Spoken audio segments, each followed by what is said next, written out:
Hello and good evening to everyone. Greetings of peace. Today we have gathered here for a special event this evening with a very current theme, responding to COVID, meeting the needs of our youth by building inner resilience. I would once again like to welcome all our panelists, our speakers, and everybody who is watching us live on our webcast and YouTube. Today, I remember a painting that depicted peace that won an award. If you saw that painting from a distance, it was full of thunder, lightning, storm. But when one went closer, they could see a house standing still. And in that house, there was a man with a peaceful smile. This painting represents exactly our current times today, when there is a lot of upheaval, fear, uncertainty around us. It is possible for us to be stable and calm. And for that, today we have a wonderful panel of young minds together with Sister Jayanti, the European Director of Brahma Kumaris. The young minds will share their experience. Sister Jayanti would share her wisdom with us today. And I will be pleased to welcome Councillor Ketan Sheth on behalf of Brahma Kumaris today, who will be facilitating the event. Working with Councillor Ketan Sheth, we found out that he's not just a noble, caring and humble man, but also he's very cooperative, keen to promote well-being in the community, especially with youth and the vulnerable. Councillor Ketan Sheth is the Councillor for Talkington, Wembley Hill and Wembley Park in London Borough of Brent. He chairs Brent Council Community and Wellbeing Scrutiny Committee. He is a lawyer by profession and sits on a number of public bodies, including as a chairman of Valuation Tribunal for England. And he is a lead governor of Central and Northwest London NHS Foundation Trust. So all of you have a great time during the event, and over to you, Councillor Ketan Sheth. Thank you very much, Sister Nidhi, for that very, very kind introduction. Thank you. Sister Nidhi, I don't know about you, but I'm very, very excited to be part of this evening and amongst so many of our friends here who I'll be introducing in a moment or two. But before I introduce them, let me welcome our very dear friend, Councillor Ernest Isizogi, the worshipful Mayor of London Borough of Brent. As I say, he's a great friend of Brahma Kumaris, and he made a history recently. In fact, a couple of months ago, when he was re-elected as a consecutive mayor for the coming municipal year. So, Councillor Ernest, very welcome to this evening's events, and it'd be really good if you could please share some of your words to kickstart this evening's program. Thank you, Councillor Ernest. Good evening, and thank you, Councillor Sheth, for your kind words. I mean, it is very, very passionate, and I'm so happy that I got invited for this event. I was at the center at Wembley High Road last year and met with very important people that bring love and peace in the community. First of all, again, I'm going to thank the organizers, the councillor, Sister Jayanti, our guest speaker, the young people. They are quite critical and important on this evening's discussion. And when you look at the choice of the topic, responding to COVID, it's as I said, when we assembled last year at the Brahma Kumari Center, no one will ever imagine that we will have 6 months, 7 months, and now we're about 10th month of lockdown. So that brings me again back to the topic of today. I know in another few minutes, the young people will be exchanging views on their experiences during the lockdown. the COVID-19 impact on the whole world, not just in Brent or in UK. Well, I'm sure it has changed the mindset of everyone that where we are, where we live in today, it's a temporal place. I remember during the lockdown, for the council, for the councillors, individuals, community organizations, the mutual aid group, I've never seen the cohesive nature of our borough, the brotherhood, the sisterhood, the community spirit in the last 7 months at the peak of COVID. So that gives me joy and love in the environment I live in, Brent. As you know, Brent is very diverse, the most diverse borough in UK. So when we had this issue, the pandemic, everyone in the community, we came out together and helped each other, distributing foods, distributing medicine, all the support we can as a council, as community, as individuals. So I will be here, but just to express my joy on the topic this evening, on the organizers for thinking widely to bring young people, which I've seen that they are one of the group that are most affected. Could imagine some of them did write their GCSE using predicted grade. So I hope this evening we will hear a lot of their experiences during lockdown. I mean, just to let you know that the pandemic is still existing. We have to still follow the government guidelines. Wash your hand. People who can work from home, you have to work from home. And wear your mask, obviously.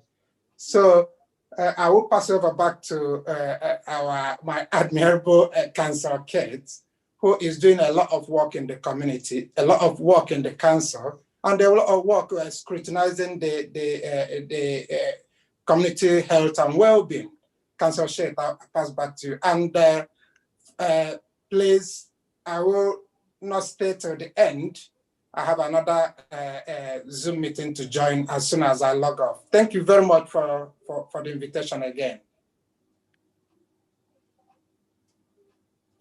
Mr. Mayor, thank you very much indeed for joining us this evening, and thank you very much for kicking start the proceedings this evening. Really appreciate all the support that you give to the community, in particular to Brahma Kumaris. Your attendance this evening, your speech this evening is very much appreciated. Thank you. So friends, the COVID-19 pandemic has upended our economic and social systems, laying bare the inequalities. Some of our society's most vulnerable people and communities, as well as those working in our most undervalued but essential professions, have been hit the hardest during this ongoing crisis. While young people are presumed largely to have avoided the worst health impacts of coronavirus, the pandemic has affected them severely in many different ways. Today, I am pleased to be joined by a panel of young leaders to find out how pandemic has impacted them and indeed how we can better support them. So let me introduce you to the panel and our keynote speaker. So first, Dhruvi Patel. Dhruvi is 11 years old pupil at Preston Park Primary School. She hopes to join the Henrietta Barnett School next year. She believes that many of the environmental issues around the world can be changed by recycling more of our rubbish and turning off our lights. She hopes to lead on this one day to ensure there is a brighter future. She's very passionate about equality and eradication of child labor. Dhruvi is joined by Georgina Nuttall, the head of Preston Park. She is a transforming head who's absolutely committed about improving the outcomes and developing the whole child. So Dhruvi and Georgina, thank you very much indeed for joining us this evening. So to the next member, Dylan Deloney Trimble. Dylan is a 15-year-old pupil at Newman Catholic College. He is a star of the recent deputation to Brent Council's full council meeting, which detailed their campaign to install lighting in Roundwood Park. Dylan has keen interest in politics and has competed twice at the Blenheim Palace annual debate. He hopes to become a lawyer. Dylan is joined by Danny Coyle, the head of Newman. Like Georgina, Danny has transformed this Halston school, where the school's motto is, everyone counts, everyone contributes, everyone succeeds. So Dylan and Danny, really am grateful to you for making the time to join us this evening. Our next panelist is Chona Izuzogi. Chona is a 16-year-old chair of Brent Youth Parliament. Chona is a pupil at Gunnersbury Catholic Boys Secondary School. He's a skilled debater and last year received the Jack Patchley Award for the best debater. Thank you, Chona, for joining us this evening. Last but not the least is Ridwick Goodlavelty. Ridwick, I hope I pronounced that correctly. He's a student at Brahma Kumari's World Spiritual University, as well as a third-year student at the Southampton University, where he's studying aeronautical and astronautical engineering. He's passionate about connecting with young people and enjoys tutoring mathematics in his spare time. He encourages his students to develop a positive attitude towards learning. And when he finds spare time, he enjoys meditation. Again, thank you very much for joining us this evening. Friends, following the panel discussion, we'll be hearing from Sister Genti, who'll be delivering our keynote speech. Sister Genti, as you just heard from Sister Nanidi, is the European Director of Brahma Kumaris. For over 50 years, she has been an emissary for peace. She has vision and experience that is truly global and deeply spiritual. She plays a lead role in the Brahma Kumaris environmental initiatives. In her speeches, Sister Genti enlightens us on how to live a spiritual life in a very complex world of ours.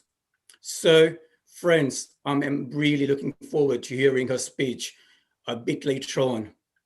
But for the time being, let's start our panel discussion. So the first question I want to put to is Dhruvi. So as we sit here in middle of the second pandemic, how can we forget the first pandemic, which was truly devastating, which none of us have experienced ever before? Full of sadness, full of uncertainties, and of course, so many of our schools closed to absolutely all pupils, apart from a very tiny percentage of key workers and vulnerable young people. So Dhruvi, if you could please share with us your experience of the first lockdown and how life is as we sit here in the second lockdown. Thank you. Life during the first lockdown was more of the time period where everybody was stuck at home and would only go out if it was necessary. There were lots of waves of panic and fear going around. every night at Thursday at 8 p.m., we would go out to clap for the NHS and give round of applause to them to show how much we appreciated the work that they were doing. Children did not attend school for 4 months or as long as lockdown was going on for. Though we did have online lessons, which was the best and safest way to learn. At my school, I think that the curriculum that we did was rich and had everything that we needed to cover. We had daily PowerPoints, which we went through with a timetable of each day, and we would put our answers onto a Word document and send it through Purple Mash, where our teachers would give us comments. That was the safest way to do school, and I think that was the only way where we would get as much as we could from on our remote learning sessions. At the end of the year, we had a Zoom call for our class and our class teacher, and I think that was nice, so we could see our friends again until the end of the year. Though if you're comparing it to the second lockdown, it's quite different, as now people are still going out as they have jobs to do or they have to pick up their children from school. I really like that schools are open, as I prefer coming to school than staying at home. And earlier, all of our MPs and our Prime Minister would go online every week and they would give us updates on COVID-19. So now it's not as often as before. So we still do get daily mentions of COVID.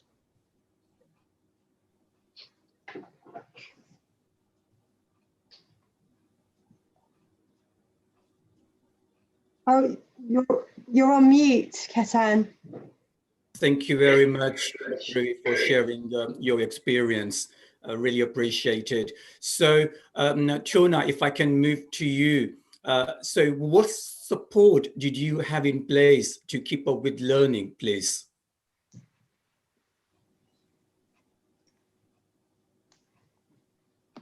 First, can I thank the organizers for inviting me for this panel discussion, which is timely and crucial to young people at this time. So at the beginning of lockdown, my school said online class works routinely, which was great. So I took on my work seriously and studied ahead, as I knew my GCSE would be coming in less than a year. I used many resources such as Google Classroom, Heggerty Maths Watch to cover our studies during that lengthy period of time. So, however, my concern was that to some young people who were disadvantaged and may not have had the facilities at home, couldn't do the work set. And like presently, the school now, in terms of second lockdown, does support students with the longer school days, Saturday lessons in order to keep up with learning. And this enables us as a school and as a year 11, year 10, year 9 to recite over missed content and coursework during lockdown. So to round up, there's also now a scheme where students can receive loan laptops if they're from a disadvantaged background to do online work. So ultimately, to keep up with learning and to keep everyone in the same boat to reach their full potential in upcoming assessments. So that was the aim. That was the aim of the last lockdown and what we learned, how we did our online learning and how we presently continue with it. Thank you for that, Chona. Ridvik, you're at university and as a university student, you guys are much more used to independent study. So I wonder if you could just share with us how you were supported during the lockdown and how the situation is now as far as universities are concerned. Of course, universities are very much in news. Really, a news bulletin goes without mentioning all that is happening to various universities up in the northern cities as well as Scotland. So it would be good to know what your experience of being supported it has been like, Ridvik, please. Thank you, Mr. Chef, for your kind introduction. So during the first lockdown, we did receive daily emails from the university, especially from the student communication team, containing updates. And soon after, it became monthly updates. And so the supports that university had in place were, they always said, you're free to contact us for whatever help that you need. And so we kept in touch, in fact, with our supervisors, with our professors through Teams, through Microsoft Teams, and also through email. And so since they have placed a few supports, in fact, it wasn't that easy, because the whole of UK, the whole world was in fact confused about how to deal with this situation, and they were working around the clock. And so so during that time, I decided to place a few supports on myself. And it's as simple as staying connected with my classmates, friends, family, and encouraging each other over these difficult times. And that's currently still going on. And so just by talking, it gave me an insight on how everyone was feeling. And the main feelings were literally anxiety, fear, and just confusion, which basically led to a lack of motivation, because since we found out that the exams were cancelled for many A-levels. So that's what my A-levels friends were telling me. And especially for university, they took a bit of time before they told us that it would be online, and how they would be delivering it. And in terms of support, it kind of reminds me of an example of like a growing plant. We often would place supports to make it stable, and so even during turbulent times, it's able to grow straight. And so just like that, I was wondering, you just talked about the support from the university, but the main thing I would say is, so in this case, the action would be learning, support for this action, but by strengthening the seed of my action, so that's my thoughts, and that is how I was able to keep on top of things. And so in this case, action is studying. So I was able to keep up with learning this way. And before the academic year started this year, we did have an online training week to get accustomed to online research and learning. So the university is trying to help as much as possible, but I believe it's important to support ourselves and those around us, especially at this time. And definitely the greatest support that the youth can offer to each other is by communication, and communication is imperative, especially at this time where people are experiencing loneliness and through social distancing and etc. etc. Thank you very much for that. Great answer. Really appreciate your journey throughout the lockdown as we move into the second lockdown. Now, Dylan, now that the schools are back, and they've been back for some time now, how does the school feel for you? Hi, and thanks for having me. To answer your question, post-lockdown school has felt strange, but that does not necessarily mean it was bad. When I originally returned to school, I had many fears on what lockdown would mean for my GCSEs, considering I'm in year 11. However, in my personal experience, the extended 2-hour lessons have proven to be a brilliant foundation to prepare for our GCSEs. I believe that in these unprecedented times, we must adapt, but most importantly, we must be resilient. We must not become a victim of this pandemic. We must rise above its consequences and come out on the other end stronger than ever before. To answer your question, Councillor, school has been strange, but we must not stop fighting back. Nothing should stop us from getting our education. Thank you very much for being so optimistic, and thank you for your superb answer. I'm sure that will inspire many, many, many young people who will have tuned in to listen to this discussion. Thank you very much. I want to turn now to Denny and Georgina. So obviously the schools have been open for a while, and there has been a lot of anxiety leading up to that period. And I just wanted to find out, obviously, as you have been going through ensuring the school environment is safe and secure and happy for the learners to return back, as well as for the members of your teams. But how does the school feel now that you have opened and are fully functioning? Georgina, if you please go first, and then we'll hear from Denny. So it's a different feel, but it's a good feel because the children have bounced back in to school following the first lockdown. And that was actually really fantastic to see because we had planned recovery curriculum and based a lot of our planning on the fact that there would be, well, there are challenges, there are multiple challenges, but the fact that our children were able to bounce back into school made it much easier to manage the anxieties of the community. And I think the key thing that we've done is keep the conversation open. So we are available with our families, we talk, we communicate. Communication is absolutely key. But we do have obviously lots of different structures in place for the school day. So for example, the timetables are different. We've got staggered start times and end times. We have children in their bubbles, which is a logistical change in terms of at lunch times and during their lessons times, they are not able to mix with other children throughout the school day. They social distance between bubbles, and also the adults. It's a very different way of working for the adults in that sense. However, one thing I would say is everyone's pulled together. A credit to the incredible team that we have here, and really worked so amazingly well to bring everyone together, to bring everyone back into school. We've got our flow of learning going. We are absolutely maintaining all of our high standards and really looking at how we are innovating our practice to overcome these challenges and work with these new demands that are placed upon us, and really think about how we are decentralizing things where possible to make it easier, and how that's not then going to have a detrimental impact on our day-to-day, so that no child is disenfranchised from their education. And we are really, really committed to that.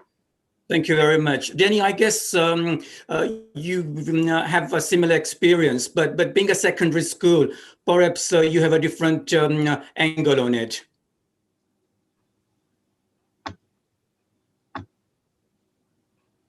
Danny?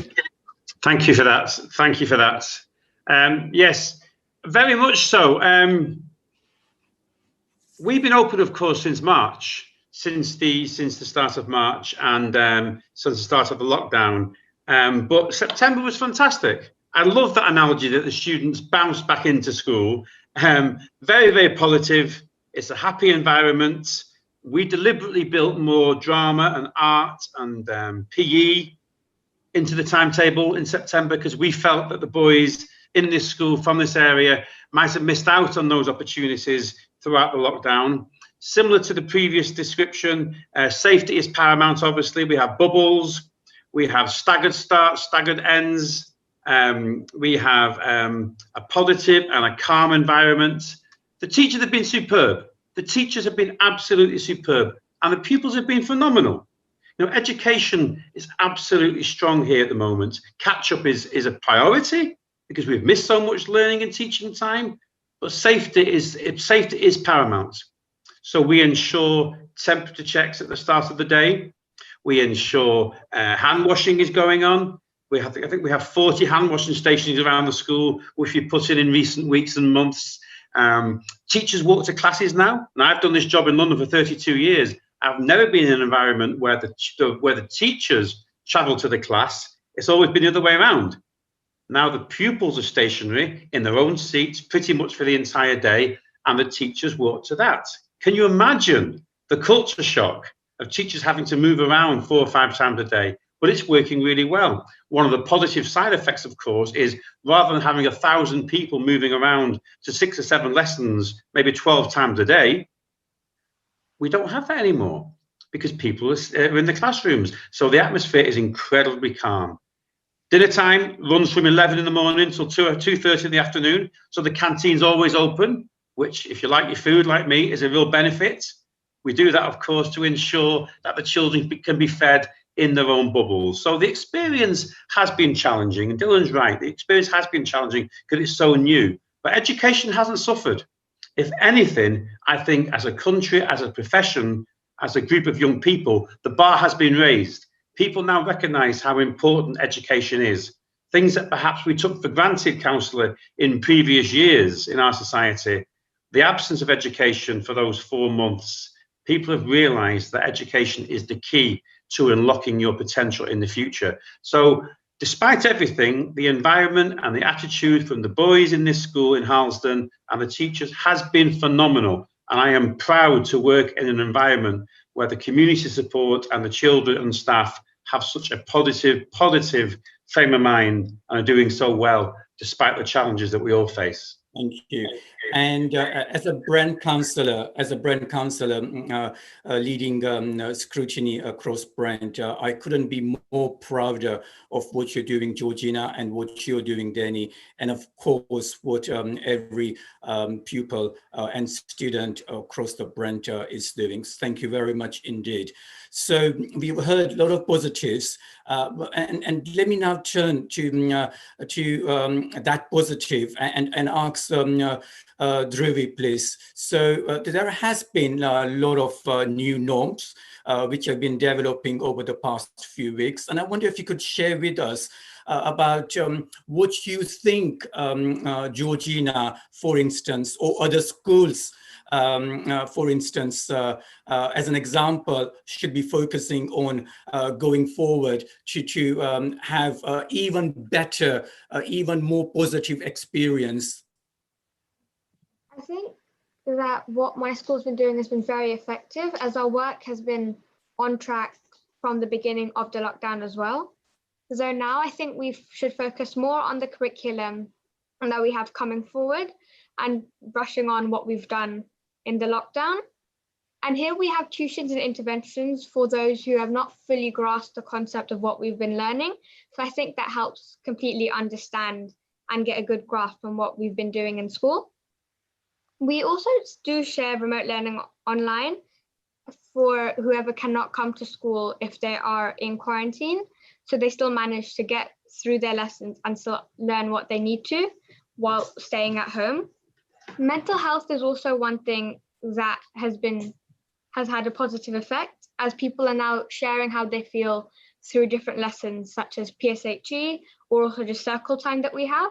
So they know how to grasp their emotions and how to show them and deal with them in a positive manner. I think that also the values that we've been doing here are having good impact, as everybody's been setting a proper example since we've been back. So I think that Miss Dutton has done a very good job in showing everyone how to use them. Well, no wonder Georgina has got a big beaming smile on her face. And as I've said from 2 moments ago, I personally couldn't be more prouder of all of our heads. You guys are absolutely magicians, absolutely, with so much dedication. Thank you very much.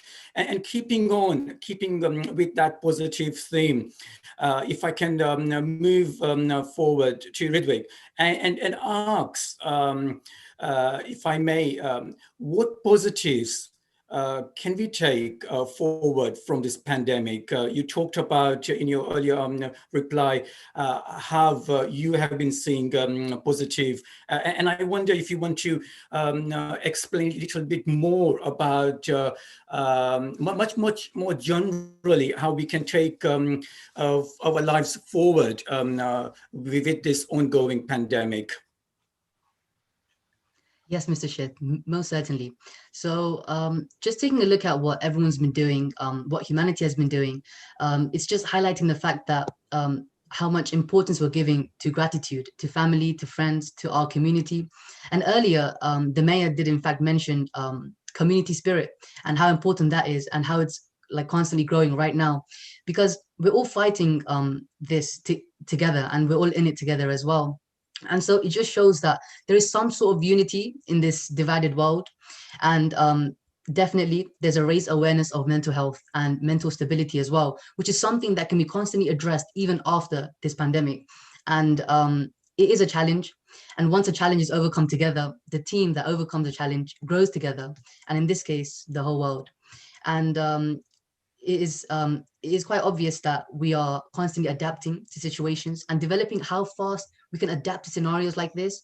I think that is a key that we need to take forward. And adaptability is something very important to students, especially while studying at home, studying in school, moving to a different environment and studying. And of course, at the end, to writing the exam in the exam hall.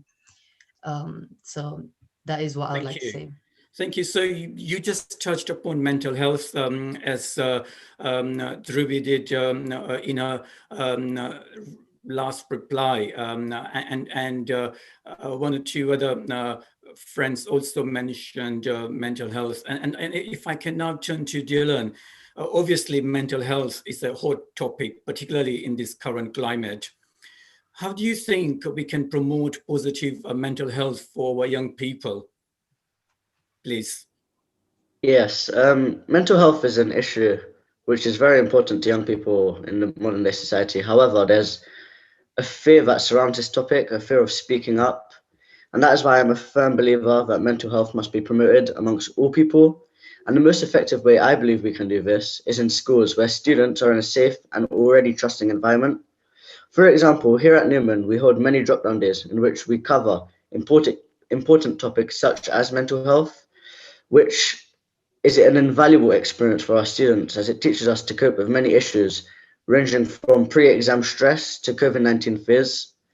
So with more events like these on a larger basis, we can ensure that children do not hide their mental health and are taught that it's okay not to be 100% all the time.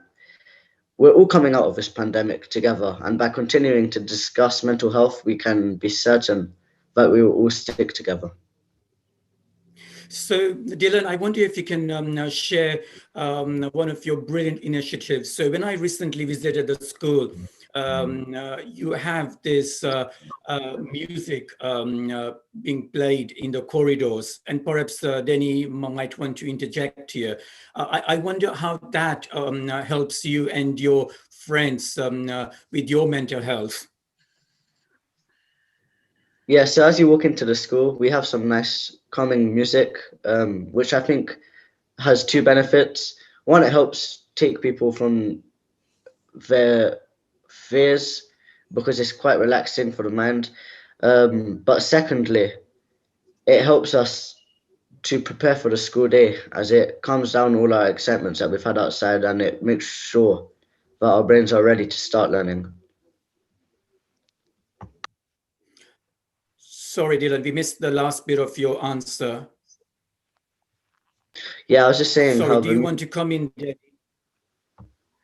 Yeah, I mean, Dylan said it magnificently, and it does help create a warm and friendly and academic environment. But in addition to that, of course, it also teaches us about music. You know, one of the key reasons why we're so keen to play classical music around the school at certain times was to enable the children to learn about some of the composers of these fabulous songs. I don't think we get enough opportunities to develop our cultural capital in our society, and it's really important that the children who go to Newman aren't just well versed in maths and English and science and do well in those key subjects, but also have a broad, balanced understanding of all the riches that our society can possibly teach them. So it's that double-edged thing, councillor, of supporting a warm environment and having something nice to listen to, but also trying to educate the mass of the school community about some of the great pieces of art that exist in our society. And of course, we are at the moment more of a culture. So absolutely. And Dhruvi, you have something similar, but not music. You have fantastic artwork all over your playground. Is that right? Yes, we have special artworks, murals that were created during the lockdown, and the children of key workers, they came up with ideas when they came to school, and then they were spray painted onto the walls of our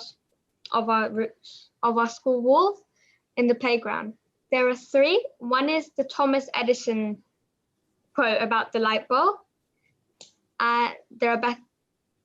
And the other one, there is one that are footballers, and it says aim high. So those are different ways. They're always on the wall, so I think it's a positive way to look at when you come down with your friends or when you're doing anything and you pass it. I think it's a good way to brighten up your spirits. Very, Very good way to start your day. If I can move with that thought in mind, aiming high, and if I can ask Chona, aiming high, what is it like growing up in this climate, in the current climate, please? Oh, so during this climate, normality seems like a distant memory, as we're all trying to get into the new way of life from our previous life before lockdown. So I'm sure all young people like me, like all of us on the panel, have felt a certain obligation to be very productive, to catch up on missed content, and there's a certain expectation for us to complete numerous tasks or master new skills post-lockdown. So I feel this can add to the strain that many of us are already feeling due to the state of crisis we are currently in, and now going into another lockdown.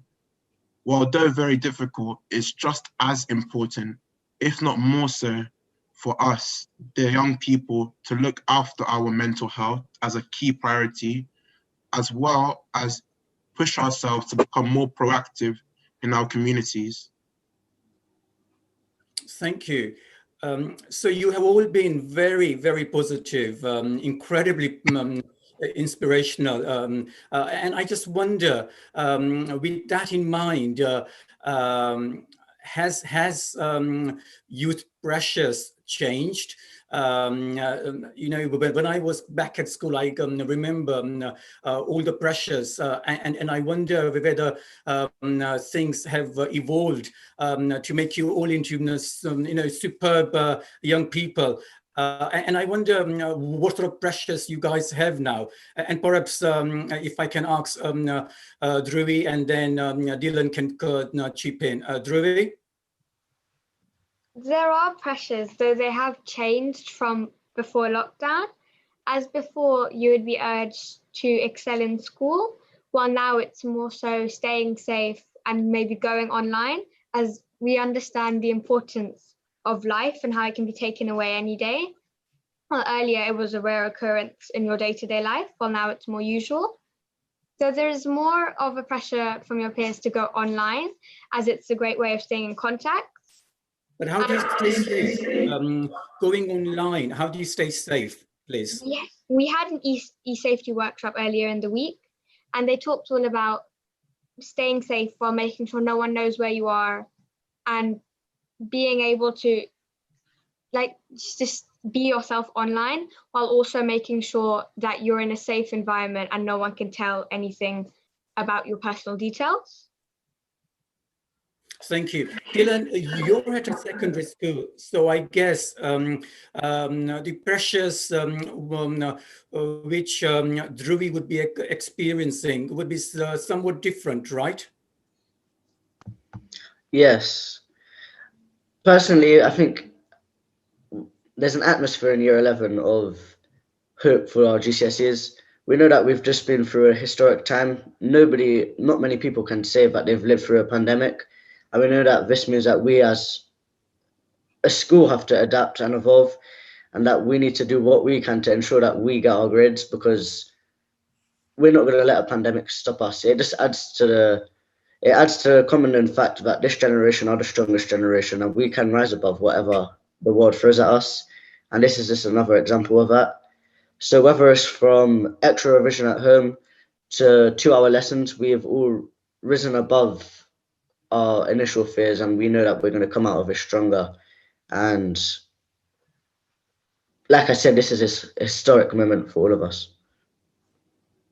Thank you. I'm going to ask my final question at this stage, and it's about all the positive that you have been discussing, and I wonder. I know that a lot of you guys have been volunteering, and I wonder, have you specifically have volunteered to make your neighborhood, your community that much more engaged during this very difficult times? And I wonder who wants to answer that. Who wants to answer that for me, please? Ridvik? Yes, Mr. Sheth. So recently, me and a few members, so we have a team, we create videos for the community, and it's kind of like reaching out to everyone, especially the youth. And these videos, so it's called a Family Meditation Hour, and it's a program that runs every month, and it's making meditation a bit easier and more fun. And so these videos creatively have stories that we've made, and it also has live action stories, as well as illustrated stories written by one of our wonderful team members. And so how has just that like helped you? How has that helped you personally, please? So how has it helped me? So firstly, it's about using my time in a very productive way. And so in this sense, it's like whatever I've learned so far, I wanted to put it on some sort of media, and just to share it out to the world that you are not alone. And it also raises awareness of things that are happening around. And so whatever is affecting us, and that everyone else is also together in the same boat, Right. and that we're moving forward. So Right. these videos have definitely helped us improve, and everyone's welcome to tune in. It's released every month. So thank you very much for that. I certainly will tune in after this program. Chona, please. You wanted to quickly share your experience. So you asked about volunteering during the crisis. So I'd say I volunteered more catered to the young people from age around 11 to 18 through the Brent Youth Parliament, actually, because during the Brent Youth Parliament, we talked about the crisis we're in, and we allow people to open up, talk about the pressures they're facing during the current climate, talk about strains they've had, talk about losses. And within the Brent Youth Parliament, we're like a community who talk to each other, spread news, debate, and join as one unity and force for the young people. And again, Chona, if I can interrupt you, sorry for interrupting you, but if I can just very quickly ask you, how has that experience helped you personally, please, very quickly, before I move to our next session with Genti Ben? So it's helped me personally through the fact I can open up to people that I feel comfortable with in a community, talk about my fears, talk about my passion, talk about what's on my mind, actually. So that's how I feel. Great. I can open up and where I can be myself. Thank you very much. Does anybody else want to share very, very quickly before I close this particular session and move us to the next session? Okay, great stuff. I don't know about you, but I am absolutely inspired with those fantastic, absolutely amazing replies. I'm afraid I'm slightly beyond the school age, but if I wasn't as old as I am, I would have been knocking on your doors, Danny, or perhaps I can't quite make myself that young to knock on Georgina's door, but certainly I would be knocking on Danny's door to allow me to go back to school. But thank you very much. A very, very big round of applause to you all for those amazing replies. So I'm going to park this particular section here. And if I can now invite Sister Genti to deliver this evening's keynote speech for us. Thank you very much, all the panelists. You deserve a big, big round of applause. And Sister Genti, very welcome. Thank you very much for taking the time out to join us this evening to share your wise words from your very busy diary. Thank you very much. Thank you. And firstly, I just want to echo Councillor Shade's words to the young people and the head teachers. It was incredible listening to all of you and share very, very mature, uplifting, positive responses to a very difficult situation. And of course, the teachers, the head teachers, you're responsible for creating the environment within the school, the climate in which this flourishing has been able to happen. And Ritvik, you're just beyond school, but great that you've been able to support your peers and do so much work with young people, and great that you feel the support from your university also. So much, much appreciation for everything that's happening within the education world. These young people have credit to not just Brent, but also a credit to the system that's been put in place in terms of education. So thank you. And the word resilience has come up, and I want to mention the ways in which we can increase our resilience and develop it further, because we've been through a very challenging time, but who knows what further challenging times lie ahead of us. And so all the lessons learned from this are very, very important. Councillor Shape, I have to thank you for having the vision of bringing all this together in the way that you have. So thank you, and much appreciation for not just the vision, but the hard work you've put in to make all this happen. And for myself, I know that resilience is that state where there's a very solid foundation. And if I create a solid foundation within myself, then I can be stretched and stretched a little bit more, but I'll be able to bounce back. And so how do I increase that capacity? Because I don't know what sort of things are going to come up. One thing we do know, probably there's going to be a big economic situation that we're all going to have to deal with in some form or another. But whether it's pandemic, whether it's terrorism, whether it's the impact of climate change, I know some of you are interested very much in that subject, and it's a subject that I've been linked with for many years now. And so it just means that I have to find a way in which I let the world outside stay outside and make sure that my inner world stays intact. I'll give you an example. Here's a boat, and a boat isn't meant to be on dry land. A boat is meant to be in the water.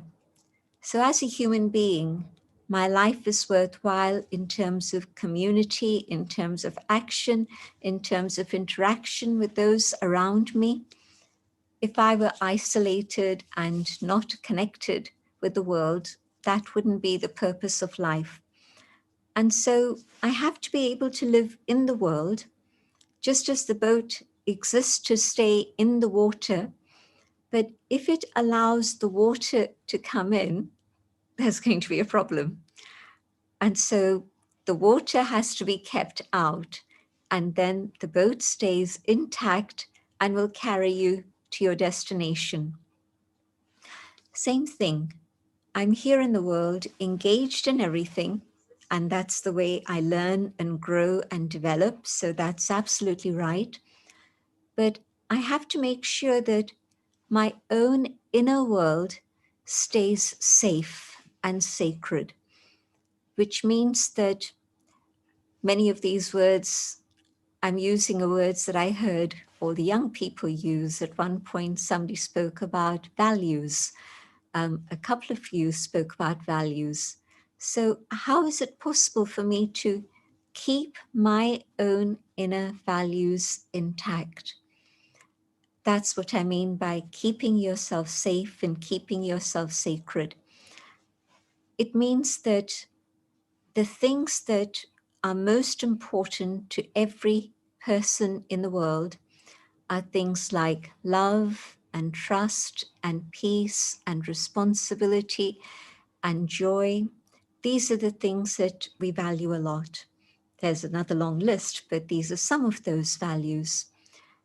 And they lie not on any external level in my being.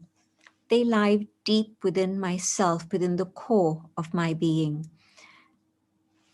If I can keep those intact, then yes, I'll be able to sail along in the world, even when there's turbulence and storms that come my way. If I've been able to keep those values consistent and sacred within myself, then I'll be managing very well. But also, that stability that comes from having that connection with my own inner being is something that not only is valuable for me, but as many of you shared, it's so important to be able to offer that spiritual, moral support to those around me also. I'm sure you've experienced this. If there's one person who's afraid, then that fear infects everybody else around them. It's infectious, it really is. But equally, if there's one person who can be stable and strong, then their stability can impact everybody else around them also. I'll share a very dramatic story with you, which is a real story. And it's a story of the Twin Towers. And a person who I know personally very, very well, known him for maybe 30 years. So he was working with the Port Authority of New York in the second tower, and they had the whole complex there on the 65th floor. And the first tower had fallen and nobody knew what, how, why. Questions, trauma, all of this. And the tannoy system was saying, stay where you are, stay where you are, stay where you are. Obviously, they didn't want people to panic, but who knows what was going to happen next. And this young man who was a meditator and still is, he was sitting working at his desk, and when he heard this, and he, the impact of the first fall had, of course, the impact on their building too. But somehow there was an intuition, an inner voice that told him what to do. And he was very calm. And in the midst of all the panic, he just stood up and said very calmly, I'm going to try and walk down. And if anybody wants to come, you're welcome to come with me. I don't know what we'll find, but I'm going to try.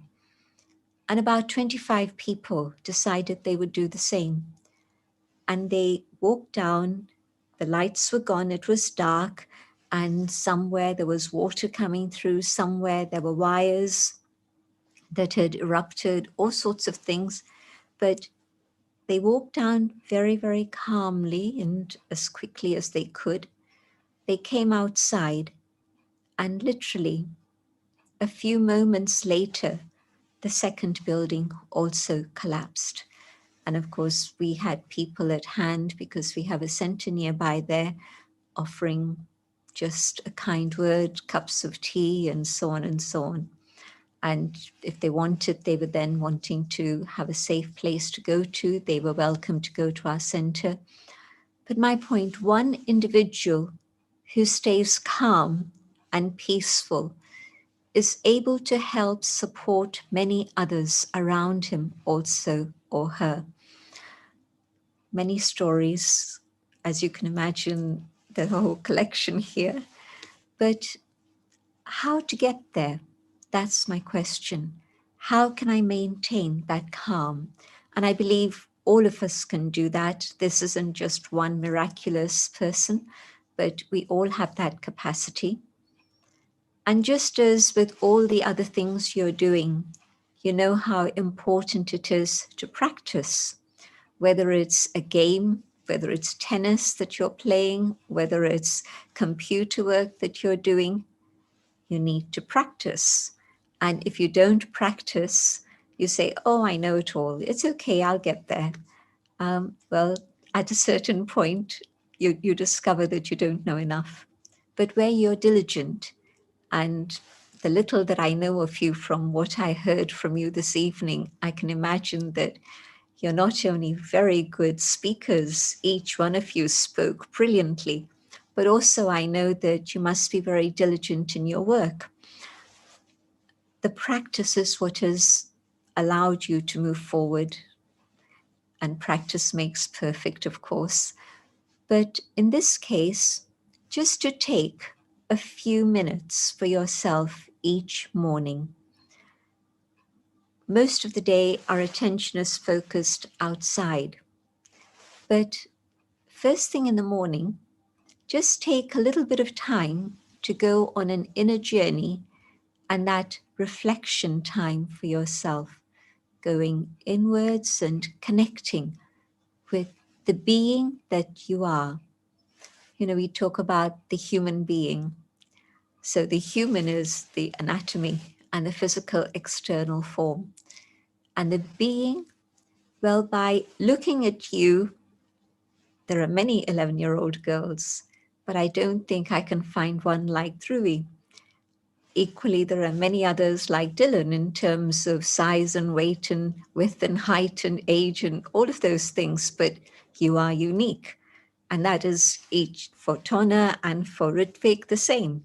Each and every human being is unique. The being is unique. The physical form can fit, you know, 1,000,000 can be fitting within that particular description of the external form. But that doesn't describe you, the being that you are. The inner being, which is the being that holds values, that is your personality, that is the being that creates your thinking, your feeling, and so on. So that's the exploration that we're invited for, to go on that inner journey and connect with our own inner values. And as I connect with those values, I'm sustaining them, I'm nourishing them, strengthening them, and learning to apply them in my life on a day-to-day, moment-to-moment basis. Just imagine if tomorrow, when I wake up, I spend a few moments going deep inside and finding that stillness and core of peace that lies within. And I say to myself, can I maintain this feeling through the day? And yes, when I get excited and I'm engaged in something, I'll probably forget. No problem. But before I start a task, can I take just a tiny pause and go inside and connect with myself and find that peace? And then see to what extent I can apply that peace in everything that I'm doing.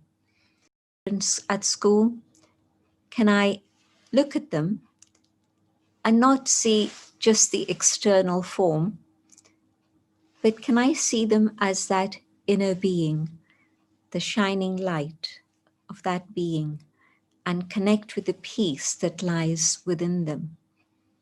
And when I'm talking about peace because it's such a universal thing, and when at a time of great uncertainty, what is it that we are seeking? We're finding a moment of stillness and stability and peace within. And that gives us so much strength to deal with all the uncertainties that the world is going through. But equally, whether it's love that I want to find, whether it's truth that I want to find, it's not something you can buy in a supermarket. It's not something that you can pick up a book and say, I found the truth. But when I go deep within myself, I'll be able to connect with that truth that is there within. And of course, the world doesn't encourage this so much. There's so many distractions out there, and great. It's a wonderful world and many, many good things. But I need to be able to develop my own resilience. And so when I'm connected with my own inner core values, and I start using those core values in my behavior, in my activity, in my thinking, in my seeing, in my speaking, in my doing, that alignment of what's inside of me and what's going on outside of me in terms of my behavior, that alignment is what is going to help me manage myself. I need to have resilience in terms of being able to hold on to that state, which is very valuable and important. A couple of you spoke about mental health. No, in fact, I think 3 of you spoke about it. And it is such a big, big subject. And yet we're only now feeling the courage to be able to talk about it with each other. Until now, it's been a subject that's been in the shadows. And so it's good that we're talking about it and able to talk about it. Mental resilience is also connected with connecting with my own deep inner core values. I'll give you an example. If I feel alone, if I feel stranded, if I feel isolated, I need to know that I have value. I need to be able to love myself. I need to be able to have compassion for myself. Again, this inner journey, each morning, just a few minutes. And in those few minutes, I'll be able to see, yes, that love for the self, nothing to do with ego, nothing to do with bossiness or control. Rather, when I love myself and value myself and respect myself, I'll be able to respect each and every human being around me. And I'll be able to have a relationship which is not stopped by any other external physical barrier because of different color, different culture, different religion. Those differences fade away because I'm connecting with the being that you are. I, the being, connecting with you, the being. And so those differences are not the most important things. It's the being that I'm connecting with that is important. And so that state where in that journey, there's this alignment of values and my activity. And so I'm able to connect with the joy, the love, the peace that I hold and recognize my own value. And I'm able to hold my head up with dignity and know that there is self-esteem. But also, one becomes aware of feelings and how feelings are created. Feelings don't just happen just like that. There's a pattern of thinking that's there. And as a result of that pattern of thinking, then those feelings emerge and then get expressed. And yes, we all go through ups and downs for sure. But can I be more up than down? And can I practice a way of thinking in which I'm able to go up?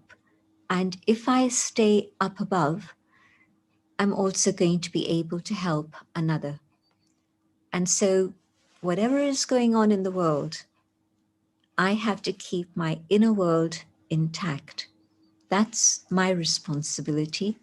And yes, I have parents, I have friends, I have teachers, I have peers, and they can all support me in this. But I need to be aware of what's going on inside of me. And so I think that COVID came to show us many things that we weren't so aware of. And I think one of those things was the need for silence, reflection, time for the self, time to connect with our own inner core values. And so my hope is that some would have understood that this is one of the messages of COVID, and we support each other on this journey. And the more that I understand and the more that I can share, the more my friends will understand and also take benefit. But each one will then share with many, many others. And so the community that is created is a community that is based on values. That friendship that we share is one in which we're exchanging things that are important and valuable. Yes, it's fine to talk about songs that are on the circuit at the moment, that are the hits of the moment. It's fine to talk about films and everything else, no problem. But can we also talk about deeper things, things that are meaningful, things that can inspire and give each other strength? So think about it. Connect with your own inner core values and see every day a different one, maybe the same one for a week experiment with it. It's an experiment, it's an exploration, it's a discovery, and I think you'll enjoy it very much. But what will happen is that the more you reflect on these and maybe even have a discussion about these with your friends, what you'll find is that those values come alive and we move forward on the basis of that. I'd like us to have a few moments of reflection now. And so just carry on sitting comfortably and let's go on a journey inside. I go within, going deeper and deeper within myself.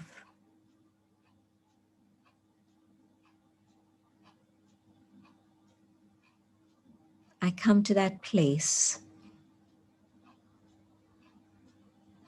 deep within where only I can enter.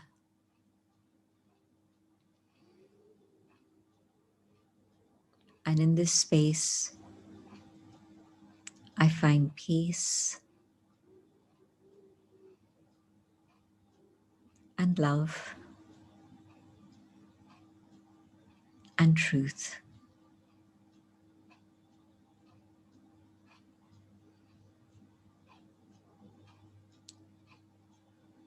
I reflect on this awareness of peace.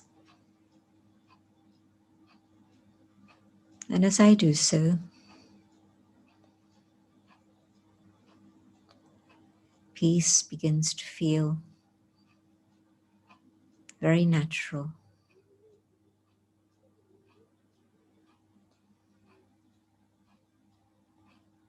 Peace feels familiar.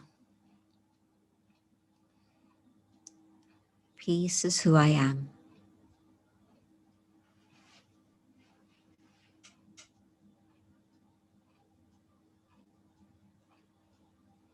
And peace opens the door to love.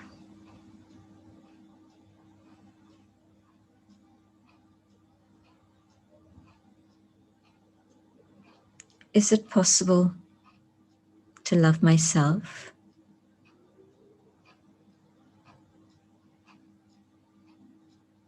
Yes. When I love myself, then I can love others around me.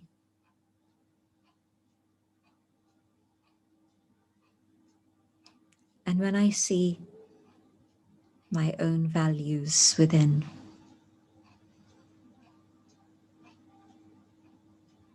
and I see the beauty of those values, and realize that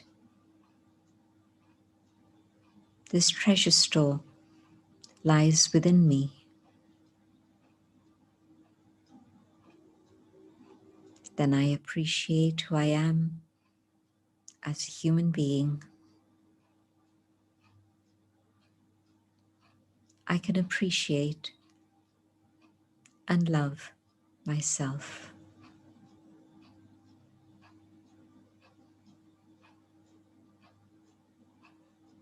And yes, that spark of truth is there within me.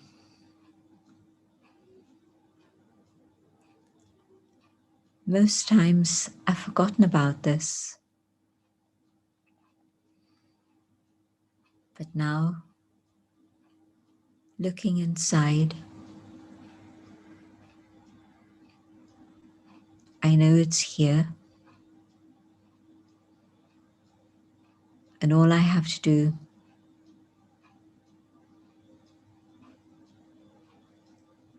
is to remember and stay connected with that truth within.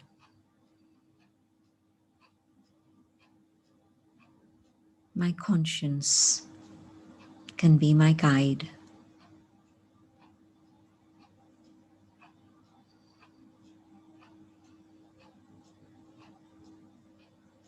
holding these values within myself.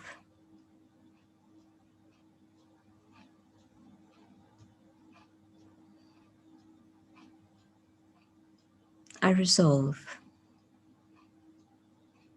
to share these in my thinking, my seeing, my speaking, and my doing.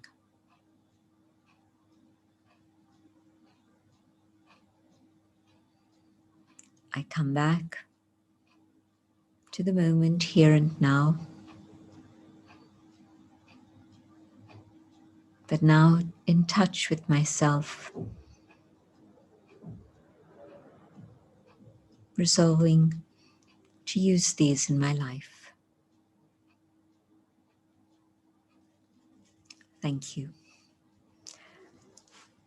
Thank you for giving me this opportunity to share, and thank you for listening. Thank you very much indeed for that very, very uplifting speech, and indeed very soothing, connecting meditation. Really appreciate it. And some of our friends here will have experienced this for the very first time. And I'm sure looking at their faces, looking at their faces, I'm sure they've all benefited and enjoyed listening to your wise words and indeed the meditation. So we are now going to spend the last few minutes opening up the second bit of questions and answers, and this time the roles are going to be reversed. So I'm going to invite our young leaders to ask questions on what we have just heard from Sister Jenti. And who would like to go first, please? Riddick, do you want to ask the first question, please? Yes, Mr. Sheth, definitely. So my question is, so Sister Jenti, we just experienced and we had an insight to meditation just now, and we know that it's moments of reflection, of connecting to the self and appreciating the self and our values. So just going beyond the physical form. So how important do you think it is, and how frequent do you think that the young people should do this, and how important is it for them is my question, and how will they benefit from whatever tasks that they are going to do during their days? Thank you. Sister Jenti, please. Thank you for the question. And I will put it in a very simple way. Think about a battery. If a battery is charged, then it will do the work you want it to do. Your telephone, if you don't charge the battery, it's not going to be able to do anything.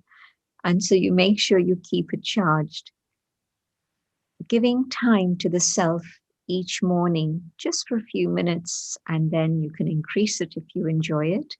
But at least starting with a few minutes, 5 minutes, 7 minutes, whatever. It's a recharging of the battery of the self, so that I have then that resilience and that capacity to deal with whatever life may bring through the day. Because when you start the day, everything is so uncertain now, you don't know what the day is going to hold. But if I know that I'm in touch with my own inner strength and peace and truth, then I'll be able to deal with whatever comes my way.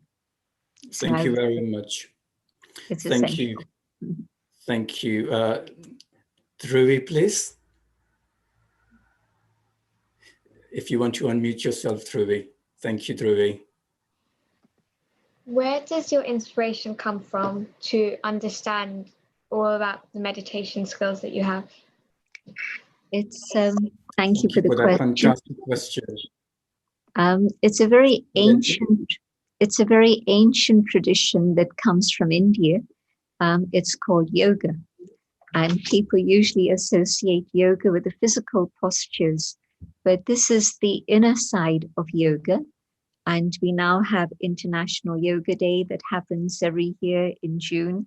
And so it's really something that people across the world appreciate and recognize, that it's something that's of value for them. So Raj Yoga is this particular type of yoga that helps us understand what's going on inside. Thank you. Dylan? Hi, first I'd like to say that I've never had a meditation or self-reflection time before, and I have to say, Sister Genti, I hope I'm pronouncing that right, that was very calming, so thank you for that. My question is, do you think that meditation is to be promoted more to young people in schools and other work environments? Wow, what a fantastic question, Dylan. Thank you. Sister Genti, Thank please. you. I definitely think young people especially need to be able to develop that skill to go inside and be able to still the mind, just allow the mind to be quiet for a few moments, because it's an incredibly recharging experience. There's so much noise in the world outside, and very often so much noise in here, that we've forgotten the value of stillness and silence. And all the traditions, but also people of no faith, also would say that stillness inside and silence inside is something that can be the spur for creativity, the spur for inner strength and capacity building. I think it's definitely something that needs to be promoted. And whatever label you call it, whether it's quiet time, whether it's meditation, whether it's time for reflection, but that time for the self is absolutely vital. Thank you for that answer, Sister Genti. Grateful to you. Tona?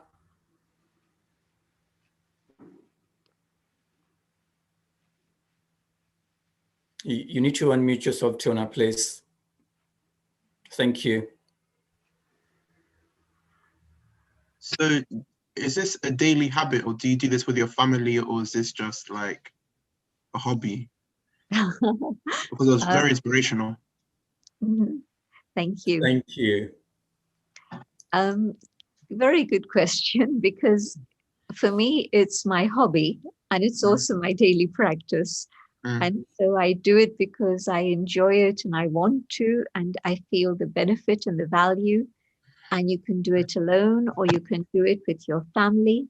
In fact, doing it with your family is very, very powerful, because the energy multiplies when 2, 3 people sit together for a few minutes in this way and reflect together. The energy is really quite tangible. It's very powerful. Thank you. Thank you. I don't know whether Jenny or Georgina would like to ask the question. We have 1 more minute left of this particular session. Yeah, hi. Georgina, please. Hi, thank you. That was really, really inspirational. And I love the analogy of the boat with the water. And I wonder what advice you have for our young people when it gets tough and things do get tough, and when you can feel the water, it may be a small hole, it may be trickling in, but how can we recognize that, and what can we do to really support plugging that so that the water doesn't flood in? Thank you, Georgina, for that wonderful question. Sister Genti? Very important question. And when you feel that your mind is jumping, you're not able to experience that inner peace, you've lost that stability, that's the moment to know that the water is beginning to creep in. And at that moment, it's very important to be able to find something that's going to help you uplift yourself. Maybe you read something, maybe you have a conversation with somebody you trust, but find a way to be able to calm the mind and come back to that inner state of peace. And that'll be the way to plug the water. So you'll know from conversations with people, who is it who you can trust and who can help you with that? Or maybe there are particular authors or particular texts, or maybe your scriptures that can help you find that moment of peace again. Turn to those, but plug it quickly. It's better. Thank you. Jenny?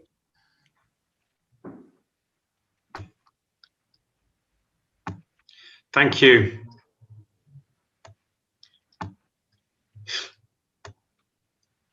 Thank you. Sister, my camera's frozen there, forgive me. How appropriate are the skills and the meditation that you spoke about so eloquently earlier on? How appropriate are they to people my age? I mean, in my mid-50s. Sometimes it's hard to keep going, you know, physically we're not as strong as we are before. How appropriate are those meditation moments for people of my age? Or do you think it's more relevant for the younger people that they've heard so much about earlier on? Thank you. Sister Jenti, please. I think that this is something that every human being needs, nothing to do with age, actually. And yes, because you're focusing on young people today, so I was pointing that out, but I think that every single human being needs to be able to connect with the self and have that time for the self in which you can find that peace. And it's easy. It's very, very easy. It's just a few steps to learn, and it's possible. That's great to hear. Thank you so much. In fact, And I think... can I say one more thing? Yes, of course, please. In fact, your school is just round the corner from our house in Willesden. And That's so right, yes. maybe after lockdown, there can be an opportunity for a visit. We would be honored. We really would. Thank you so much. Thank you very much. Any final question from any of our friends before I wrap this session? Thank you very much. Say one thing. Yes, please, Tona. I was going to say thank you for all the young people attending today. Thank you for inviting me again. And I think it was a very good experience, a good chat with all the panelists today. Thank you very much for that. I just want to say again, listening to the panel discussing various questions that I was able to put to them, it was really, really hugely inspiring. And to follow that up, it was top, topping, with that uplifting speech and meditation. So again, I am absolutely, so grateful to Sister Jenti for joining us this evening and sharing your wisdom with us at this very, very difficult time. Yes, we are in the middle of second lockdown, which is perhaps not as tough as it was during the first lockdown. Nonetheless, there is incredible amount of sadness all around us. There is incredible amount of uncertainty. There is a glimmer of hope with the news of vaccine on horizon, and to listen to the replies that our young leaders gave this evening, and to hear your speech, your very uplifting speech. I think it is so needed, very much needed. So thank you very much to Sister Nidhi, Sister Daksa, Sister Rekha for putting this program together this evening. And can I just invite all of our friends to give Sister Jenti a very big round of applause. Thank you. Thank you. So over to Sister Nidhi, please. Thank you, Councillor Ketan Sheth. Certainly, it has been a wonderful and amazing to listen to all very positive and authentic sharings from our younger ones. And definitely, we are proud and appreciate all the work that you have been doing for yourself and for others.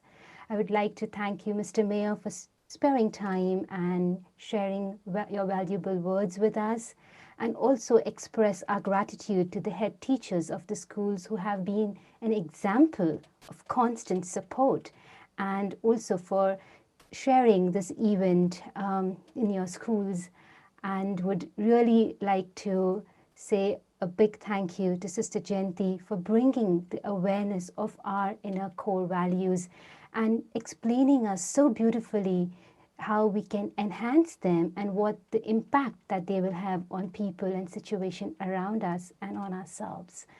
And a big, big thank you to Councillor Ketan Sheth for holding the panel so beautifully. And we would at this point like to acknowledge and thank all our viewers that are watching us online, either on our webcast or on YouTube. I'm sure all of you have taken much benefit today. And at this point, would like to share some good news for everyone because we had some questions. And the good news, as you'll see on the screen, we have got some follow-up events happening. And as you can see, there are value-based workshops that are going to take place for various age groups next week from Monday to Wednesday. On 16th of November, it's for an age group of 8 to 10 years old. From 17th of November for 11 to 13 years old, and on 18th of November, it's for 14 to 17 years old. A 1-hour workshop, 5:30 to 6:30. Booking is important, essential. So those who are listening to us on webcast, you can book yourselves, get registered through our website under our special event page. And those who are listening to us on YouTube, you can register yourself. The registration links are given in the description box, so you can go to the description box and get yourself registered. Also, for our young adults over age of 18 to 30, we've got interesting Building Inner Resilience with Raja Yoga meditation course that's going to happen from 23rd of November until 29th of November, 5:30 to 6:30. Again, booking for this event is essential, and so please go to the description box or on our website and get yourself registered. Thank you to the team, our technical department, and everybody once again. Have a very good evening and enjoy. Greetings of peace. Om Shanti.